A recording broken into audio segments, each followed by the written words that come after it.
नमस्कार दोस्तों, मेरे चैनल पर एक बार फिर से आप लोगों का बहुत-बहुत स्वागत है। दोस्तों, आज मैं आप लोगों के लिए लेकर आई हूँ an elementary school classroom in a slum. ये एक चैप्टर है, आप सभी को पता है, जिसका सेंट्रल आइडिया जो कि आपके एग्ज़ाम के पॉइंट ऑफ व्यू से बहुत ही इम्पोर्टेंट है।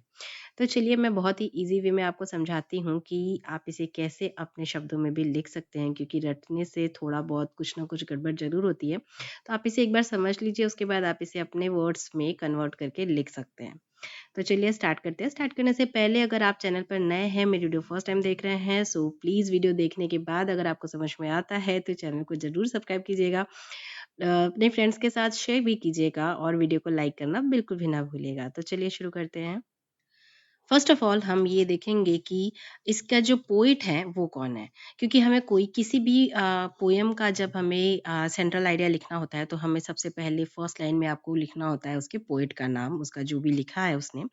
तो the poem an elementary school classroom in a slum, इसका मीनिंग ही यही है कि एक जो पोएट है वो हमें क्या बताना चाहते हैं कि स्लम एरिया में जो स्कूल्स होते हैं, जो क्लासरूम होता है, वहाँ की क्या कंडीशन होती है। ये आप एज़ इट इज़ मतलब एक बार पढ़ के भी ये सोच सकते हैं, आप सभी को समझ में माइंड में आ गया होगा कि क्या होगा इसमें। बट फिर भी हमें इसे अपने शब्दों में, और हिंदी मीडियम के जो स्टूडेंट हैं जिन्हें इंग्लिश में लिखना है तो थोड़ी बहुत प्रॉब्लम होती ही है। तो फर्स्ट लाइन में आप ऐसे ही लिखेंगे, बस पोएट का नाम लिखना है आपको। The poem an elementary school classroom in a slum is composed by Stephen Spender. Stephen Spender को आपको इसका जब सेंट्रल आइडिया आप याद करेंगे तो हर जगह नाम यूज कीजिएगा ताकि आपको इसका नाम बहुत इजीली याद हो जाए। किसी भी चीज को आप 2 से 3 बार अगर पढ़ते हैं तो एक बार माइंड में रह जाएगी, कुछ तो याद आएगा ये एग्जाम में। In this poem Stephen Spender, देखिए मैंने यहाँ पे पोएट नहीं लिखा है, नाम ही लिखा है, आप भी नाम ही पढ़िएगा ताकि आपको याद हो जाए। 2-3 जगह से 2-3 वीडियो और देखेंगे तो आपको और अच्छे से समझ में आएगा, बट फिर भी मैं एक ओवरव्यू आपको दे देती हूँ। In this poem Stephen Spender has presented a picture of classroom in a slum. मतलब इस पोयम में स्टीफन स्पेंडर जो है वो प्रेजेंटेड अ पिक्चर, एक पिक्चर हमें दिखा रहे हैं, मतलब एक हमारे सामने एक मतलब दृश्य जो है वो किसका है, classroom in a slum, slum area में जो क्लासरूम होते हैं उसका हमें वो दृश्य दिखाना चाहते हैं, मतलब हमें अवगत कराना चाहते हैं वहां पे क्या है, कैसा है, उन सब चीजों से। टोटल मिला के आपको पूरे सेंट्रल आइडिया में यही बताना है। ड्यू टू पॉवर्टी, मतलब गरीबी की वजह से, the children condition are very miserable. Obviously वहाँ पे गरीबी है, खाने को नहीं है, सारी बहुत कंडीशन खराब है, तो जो वहाँ के बच्चे हैं उनकी कंडीशन बहुत खराब है, ऐसा पोइट बता रहे हैं। Their pale faces express their sadness, उनका जो मतलब चेहरा है मुरझाया हुआ सा, सूखा हुआ सा, वो उनके सैडनेस, मतलब उनके दुखी, जो अंदर से वो दुखी हैं, खुश नहीं है, उसे वो फेस जो है उनका वो एक्सप्रेस कर रहा है। Poet also defined social injustice and class inequalities.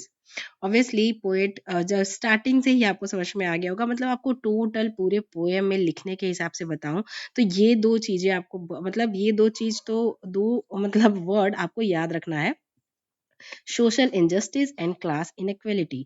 यही आपको मेंशन करना जरूरी है, बाकी तो आप अपने मन से बना के भी इसमें लिख सकते हैं। तो क्या बताना चाह रहे हैं पोएट, ये हमें फिर से बता मैं आपको फिर से बता रही हूँ। Their pale face sadness, poet also defined, poet क्या डिफाइन कर रहे हैं, social injustice and class inequalities. ये लाइन आपको जरूर लिखनी है। स्टीफन स्पेंडर, आप यहाँ पे फिर से मैंने एक बार यूज किया है, आप हर जगह यूज कर सकते हैं जिससे आपको नाम याद हो जाए। Stephen Spender much worried for this children, वो क्या है, बहुत परेशान है इन बच्चों के लिए कि कैसे इनका कुछ अच्छा किया जा सके, कैसे इनका मतलब इनमें कुछ सुधार किया जा सके इनकी कंडीशन में। Who live in a slum, जो स्लम में रहते हैं उन बच्चों के लिए वो पोएट जो है वो काफी परेशान है।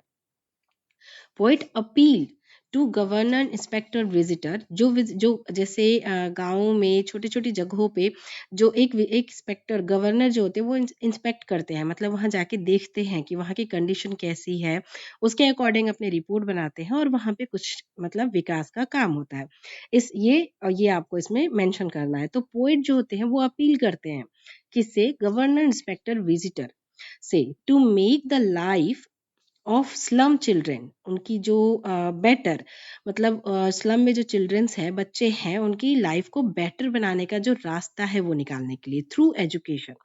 मतलब एजुकेशन अच्छा होगा अगर, तो बच्चों की लाइफ आगे चल के हम बेटर बना सकते हैं। हर बच्चे में मतलब कुछ ना कुछ क्वालिटी होती है, वो आगे चल के कुछ अच्छा कर सकते हैं, बट हमें उन्हें एजुकेशन देना पड़ेगा। क्यों? Because education is the best policy. आप सभी को पता है, ये लाइन तो आपको मेंशन करनी ही होगी, नहीं तो आपको मार्क्स कैसे मिलेंगे। by which it will remove social injustice and class inequality। देखिए फिर से आया है, ये दो वर्ड्स आपको याद करने हैं, एजुकेशन की वैल्यू बतानी है, ये इंस्पेक्टर विजिटर जो है ये मेंशन करना है, मतलब टोटल आपको सेंट्रल आइडिया तैयार हो जाएगा बहुत ही इजीली। तो अगर आप चाहें तो 2-3 वीडियोस और देख सकते हैं, जहां आपको और अच्छे से क्लियर हो जाएगा। वैसे मैंने पूरी कोशिश की है ताकि आपको समझ में आ जाए और आप इसे अपने मन से भी लिख सकें।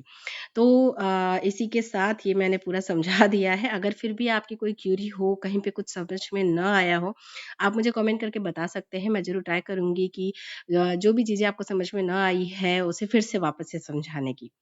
मैं मिलूँगी आप लोगों से अपनी अगली वीडियो में किसी दूसरे टॉपिक पे भी। अगर आपको वीडियो चाहिए तो एस्से, स्पीच या फिर इसी टाइप का कुछ ना समझ में आ रहा हो, ग्रामर से रिलेटेड या फिर एग्ज़ाम से रिलेटेड, तो मुझे कुछ कमेंट करके बता सकते हैं। मैं ट्राई करूँगी आपकी हेल्प करने की।